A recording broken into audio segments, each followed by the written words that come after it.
Beautiful.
Long, long ago, there was a great witch.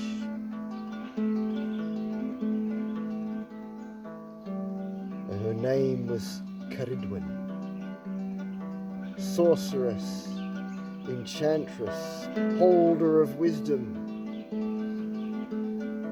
the wisdom of the gods and goddesses. The time came when for the first time she was with child. Who the father was, no one knows, save herself. She gave birth to the child alone. And when he came from her womb, it was immediately obvious he was greatly misshapen. And his little eyes never opened.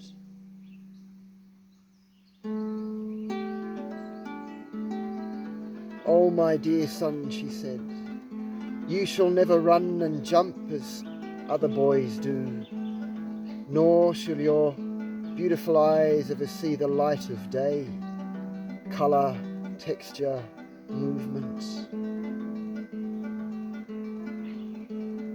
And Ceridwen gave him the name Avagddi, which in her native Welsh language means utter darkness, for that's what that poor boy would have to live his whole life in. "But I shall compensate, yea, I shall use my power to compensate my son," said Ceridwen. "I shall make you the wisest and most knowledgeable among all men, among all humans. But first, I must brew the potion of enlightenment." This was a huge job, and Ceridwen knew she would have to do it in secret. For really, the potion of enlightenment was not for any earthly creature, especially not for humans, who tended to do very stupid things with their power and intelligence.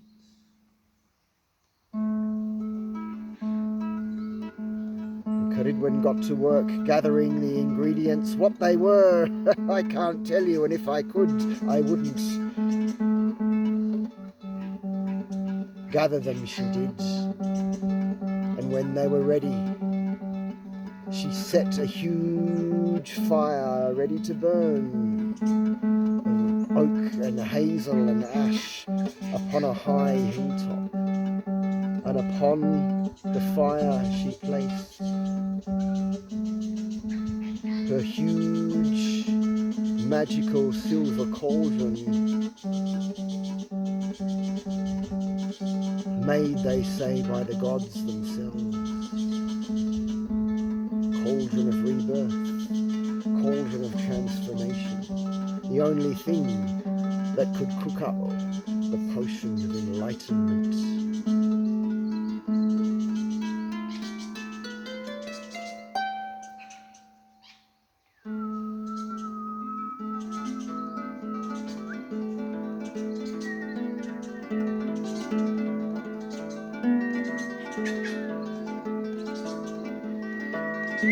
So who was going to tend the fire? For the potion would take a year and a day to become ready.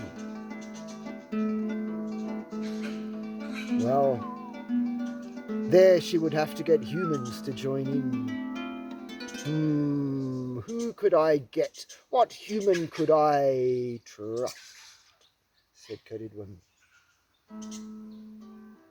There's one old man, a wise man, a humble man. His name is Morvran, and he's blind like my son. So he will never see what transpires, at least. He can stoke the fire and look after the cauldron. So she said, Morvran, old man, I'm giving you this job to guard the fire for a year and a day, to cook this potion of which you must never speak to any human. And I will ensure that you are not wanting for any comfort or pleasure for the remainder of your life, said Ceridwen. Oh, Lady Ceridwen, said the old man, Morvran, that sounds lovely, but I'm too old to look after myself on this mountain top for a year and a day. I need a carer of some sort. A carer, thought Ceridwen. Who would I trust to care for the man looking after my potion of enlightenment? It'd have to be someone really stupid who wouldn't know what was going on. And Ceridwen looked around, and her eyesight lighted upon Gwionbach, the little shepherd boy. Come here, little shepherd boy, said Ceridwen, and Gwionbach obeyed, terrified of the great witch. You bring your sheep up here and they can graze on the mountain top, and you will look after the old man, and I'll see to it that your belly is always full, and you've got this lovely warm fire to lie next to for a whole year and a day. Okay, said Gwionbach, lady, I'll do it. I'll look after the old man who's looking after the fire. What's it for? Never you mind that, said Ceridwen. Mind your own business and look after the old man, and the rest will take care of itself.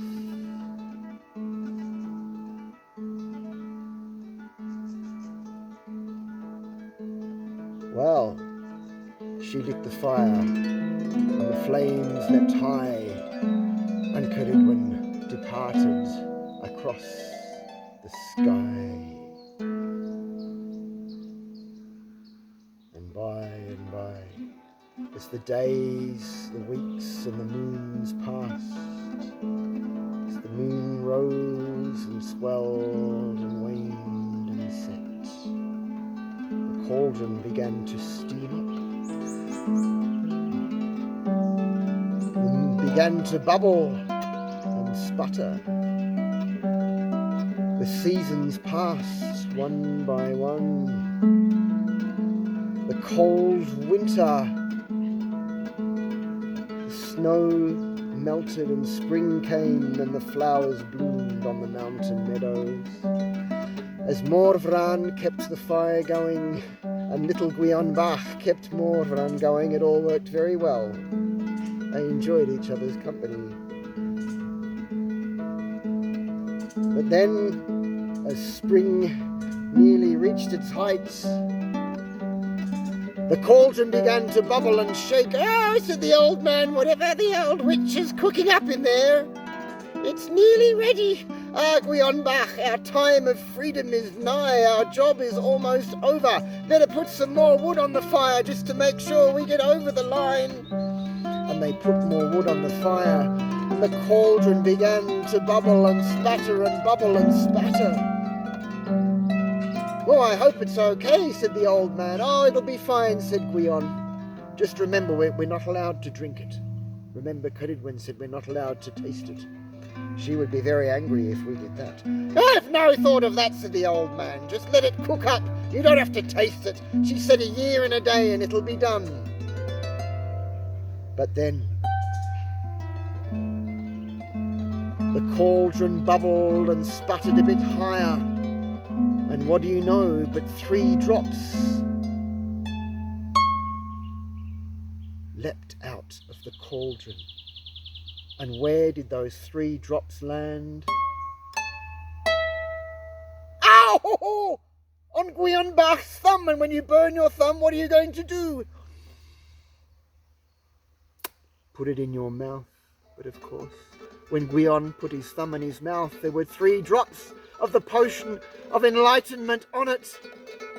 And suddenly, everything began to change in Gwion Bach's eyes.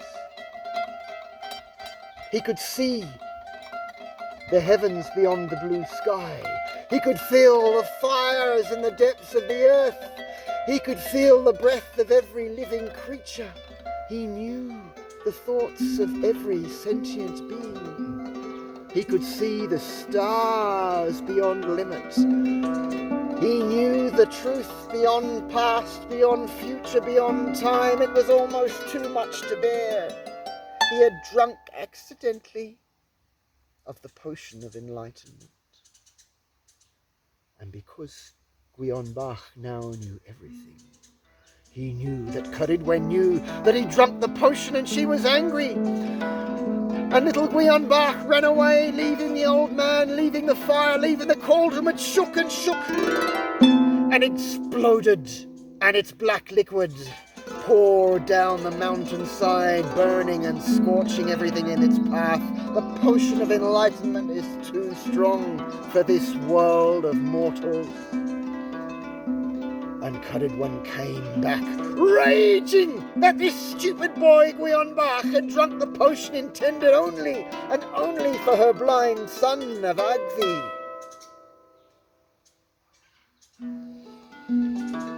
And she ran after him, and little Gwion, he wasn't fast enough.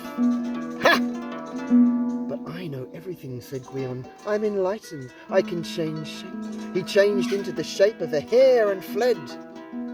But the witch Ceridwen had her magic, and she changed into a wolfhound and rushed after him, teeth gnashing, jaws slavering. Oh no, said Gwion. She's faster than I am. I've got to change from a hare into a little bird, and I'll fly away. I'll fly away. Ha ha! See ya, Ceridwen. But Ceridwen had her own magic. She turned into a sparrowhawk, a bird of prey flying like lightning through the air. Oh no! I can't fly faster than her, Oh no, said Gwion, I've got to change into something else. What can I change into? What can I change into? Gwion saw a river flashing below in the sunlight and dropped down, down, down into the river and splash, changed into a salmon. Ha ha, I'm swimming under the water. Sparrowhawks can't hunt underwater. I'm safe. I love swimming like a salmon. I love this shape-shifting. I feel immortal. Because he was, in his own way now, immortal. But Ceridwen, the great witch, had her own magic too. And she changed herself into an otter, swimming along through the water, chasing the salmon that was Gwion Bach, gnashing her teeth. No, said Gwion, she's turned into an otter. Is there no escaping this witch? But then the stream narrowed and quickened, and Gwion Bach knew he was swimming in the mill stream, and there was the water wheel turning and turning, and Gwion hopped onto the water wheel, out, flipped into the building of the mill, and landed among a pile of wheat grain, getting ready to be ground up. Ha! I'll change myself into 1 grain of wheat. And Gwion did this. Well, well, she'll never find me now. There are millions of grains of wheat. And the otter came in and looked at the grains of wheat, Ceridwen in the shape of an otter. And she changed. What do you think she changed into? Well, lying there as a grain of wheat, Gwion Bach heard something that you wouldn't want to hear if you're a grain of wheat. Ceridwen changed herself into a hen and began to gobble up the grains, and of course she gobbled up the little grain that was Gwion Bach. Into her belly he went, but he didn't come out the other end like that would happen pretty quickly if a chicken ate something. To his surprise, and to the great witch Ceridwen's surprise, he began to grow inside her body. "Oh, the seed has taken root in my womb," said Ceridwen. "I've got to be pregnant with this little rat bag. When I give birth to him, I will kill him and sacrifice him to the gods. For all the hell he has caused me and my dear son, ruining my potion of enlightenment, taking what is not his, and for 9 long moons." Gwion-bach was in the womb of Ceridwen. And the night she gave birth to him, her labour pains made her scream, and the thunder and lightning cracked the sky, and under a yew tree, Ceridwen gave birth to the reborn Gwion-bach. And when she saw him, oh my God, he was so beautiful. And a white light was shining from his third eye. "He's so beautiful," said Ceridwen, "I cannot bear to kill him." She wrapped him in a bag made of the skin of the long-necked bird called the crane, and she threw him into a stream of water. And down the mountain stream Gwion-bach floated all the way down to where the river went wide and became a quiet, calm pond with a little weir, a little waterfall rushing over the edge. It was the fishing pond. And there by the pond, in the night shadows, was Prince Elfin, the son of the king. And Prince Elfin was on his Beltane Eve fishing trip. That's the sacred evening on the 30th of May in the Northern Hemisphere, the 31st of October in the Southern. And Prince Elfin's servants were bored. He never caught anything but old boots and bits of junk. And tonight Elfin reeled in a little bag made of crane skin. "What's this?" said Elfin. "Oh no," said the servants. "Another bit of junk." "No, there's something wriggling," said Elfin, "moving inside the bag." They opened the bag, and the shock when inside the bag they saw a newborn baby and a light shining from his third eye. And Prince Elfin said, in his own native language, Taliesin, which means radiant brow in Old Welsh. Taliesin, said the newborn baby. "Oh my God, it speaks," said Elfin and his men. "It is a bewitchment, an enchantment. I am the baby of Ceridwen. It was never meant that way, but I drank her magic potion by accident, and she tried to catch me and kill me, and I changed into a hare, but she changed into a wolfhound, and I changed into a bird, and she changed into a sparrowhawk, and I changed into a salmon, and she changed into an otter, so I changed into a little grain of wheat. She changed into a hen, gobbled me up. 9 long moons I was in the darkness of her womb, and I am reborn, knowing the thoughts of men and beasts, knowing the origin and the destiny of all things. In future they shall call me the Merlin, but you shall call me Taliesin, the radiant-browed one." "Oh, ye gods," said Elfin, "what a blessing this is. This is a moment in human history. I'm taking this back to my father in the castle." And he went back to the castle at the fort of Diganwi. And there Prince Elfin revealed to the king the baby in the crane-skin bag. "What is this trickery you bring on Beltane Eve?" said the king, his father. "Some stupid enchantment." "No," said Taliesin. "Ha! The little baby can speak. Stop this witchcraft now," said the king. "None shall stop me speaking," said the baby. "I am Taliesin, and I am now the primary chief bard of the island, master of poetry and verse, master of all the universe, knowing all of the past, all that happens in the present, and all that is to come. For me, time indeed is no more." And the king got his greatest bards and poets to have a contest with Taliesin. But as they got up to speak, was all they could say, for Taliesin had cast a spell on them. And Taliesin began to recite wonderful poetry, and the entire court was entranced. And the baby quickly grew into a young man, the greatest of the poets of the island of Britain, the one who magically supported the kings against the invaders, the one who would later become the mysterious Merlin, last a magician of all the island of Britain.